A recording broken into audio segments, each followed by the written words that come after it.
Hello, people in YouTube land. Today, I'm going to start a new playlist series of videos on what I do for a living. I'm an erosion inspector. They'll be educational, I guess, informative videos that will hopefully help out some people who are maybe wanting to get into the grading business, wanting to get into the erosion control business, and be an inspector.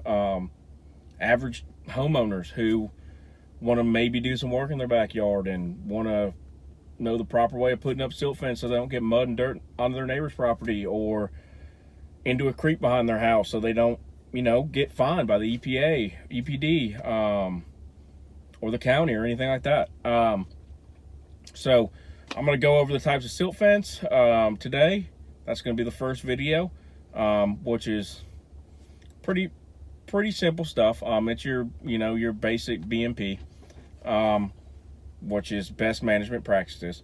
That covers all your erosion control measures, BMPs. So we call them for short. So silt fence, it's going to be on your plans. If you're looking on plans, it's going to be under SD1. That's what they're going to label silt fence as. There are two major types. You got non-sensitive and sensitive. Type A and B being your non-sensitive, type C being your sensitive. Your sensitive silt fence are going to be wire back or CPOP, single row or double row depending on where it's at. Your non-sensitives, your A's and B's, are just your average silt fence. It's not the cheap stuff that you see at Home Depot, the real cheap stuff that's kind of like a tarp material. No, it's DOT approved silt fence. That's the only stuff that we allow here in Georgia, where I'm at. Some states may be different. I would assume that the EPD for most states is going to be roughly about the same with what types and stuff like that to use. You can Google it, look on your state website, the EPD website, and find out exactly what kind you need if you're a homeowner and you don't know 100% for sure. But we'll get started with, I'm going to show you some pictures of some silt fence, or not pictures, but some video of me, walking around the site and showing you some to identify it, and show you some bad silt fence, some full silt fence that needs to be cleaned out, mucked out, stuff like that. So let's get started. All right, this is going to be your non-sensitive type silt fence, your type A's and B's. DOT approved. It's got wooden stakes. They have to be driven at least 18 inches into the ground. You've got this same line right here. It's on the bottom part of the silt fence.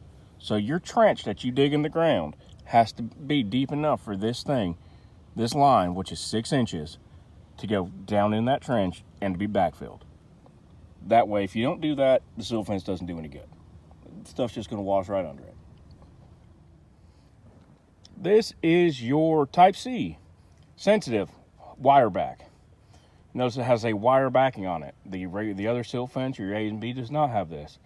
It's a little bit thicker material, and it's using metal stakes as opposed to wood to hold it in. A lot stronger.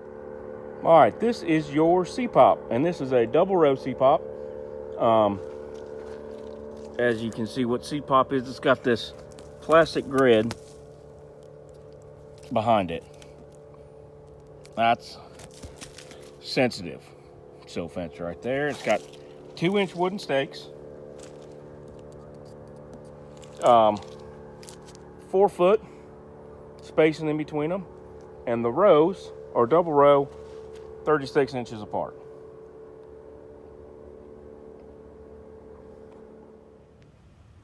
All right, this silt fence right here, obviously it has come off the stakes. It needs to be stood back up and re-stapled and reattached to the stakes. Here's some holes and rips right down here. That right there, see that rip right down here at the bottom? That's just gonna let sediment just come right on through. Same one right here. All this needs to be replaced. All right, when you got multiple runs of silt fence going in, and you're running one row into the next, you need to overlap your row 18 inches like that.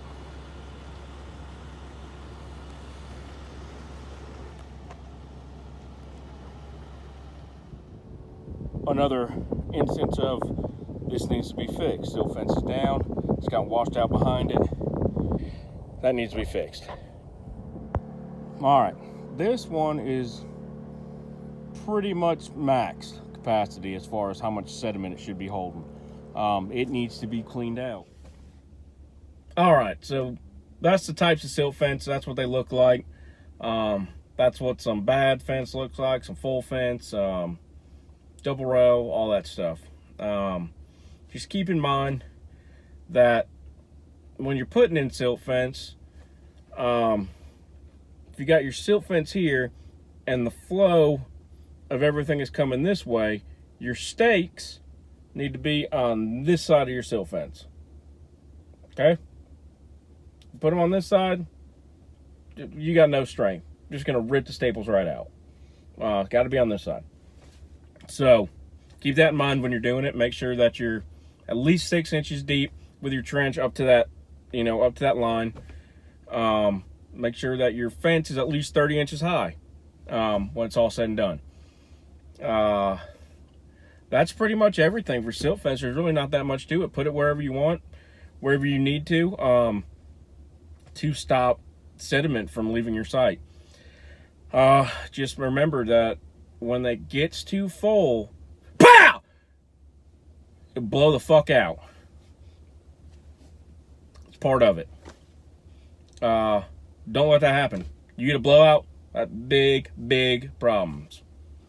That's all I got. Please be sure to subscribe, like the video, hit the notification bell. There's going to be more erosion control type videos coming up. Have a good day. Thank you.